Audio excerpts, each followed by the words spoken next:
In a pointed and incisive critique, former UK Prime Minister Boris Johnson has openly accused current Prime Minister Sir Keir Starmer of neglecting the worries of many Britons regarding immigration. This marks Johnson's first major public statement since the riots that unfolded in the wake of the Southport stabbings, reigniting a nationwide discussion on immigration and asylum seeker management.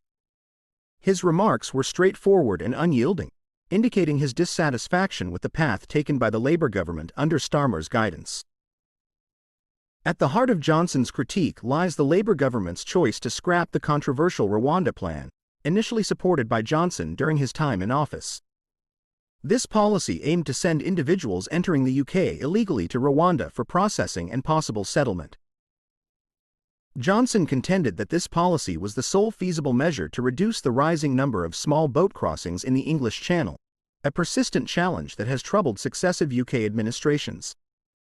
By abandoning this plan, he believes the current government has signaled a lack of resolve in tackling the ongoing crisis.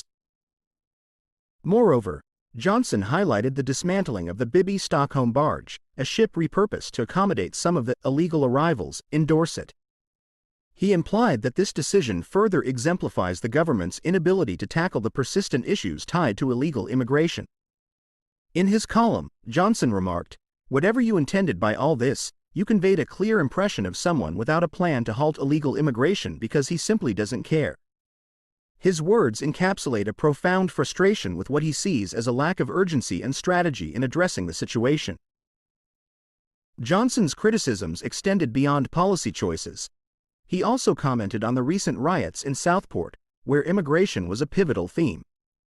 While he unambiguously denounced the violence, asserting that the rioters ought to face severe consequences, he was equally scathing about the government's handling of the underlying concerns that may have spurred the chaos.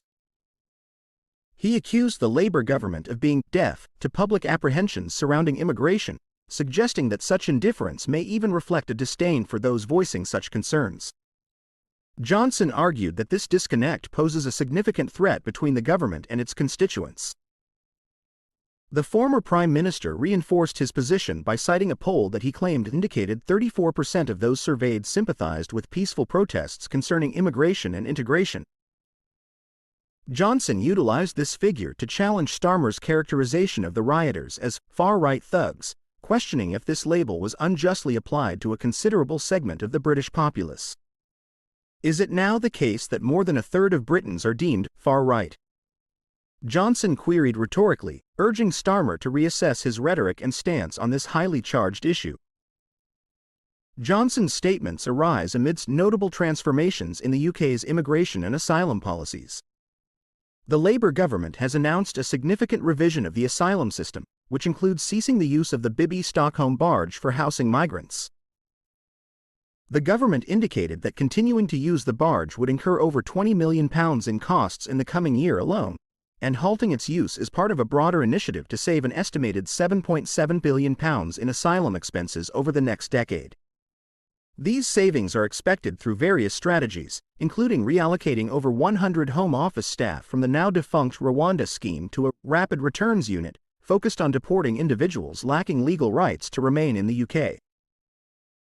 Additionally, the government has introduced the Border Security, Asylum and Immigration Bill, revealed during the King's speech.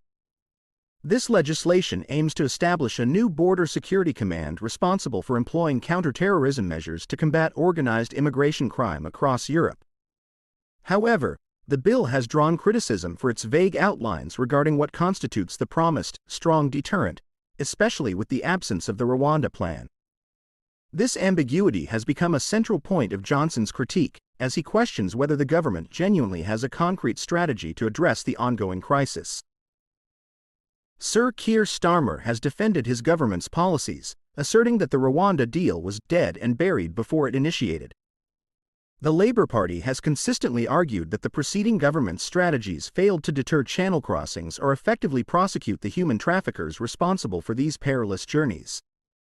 The current government contends that stepping away from the Rwanda arrangement will save over £100 million in future payments, monies that could be better spent on other areas of the asylum framework. Regardless of these justifications, Johnson's critique serves as a stark reminder of the significant rifts in British politics over immigration. His observations have sparked renewed debate on a topic that has long been divisive in the UK, particularly as the nation navigates the complexities of border management in an increasingly interconnected world. For Johnson, the present moment signifies a crucial turning point where the government must either respond to its citizens' concerns or risk further estrangement and turmoil. Whether his remarks will lead to a policy shift or exacerbate the political divide remains uncertain, but one thing is evident. The immigration debate is far from resolved in the United Kingdom. If you found this update informative and engaging, please like and comment below with your thoughts.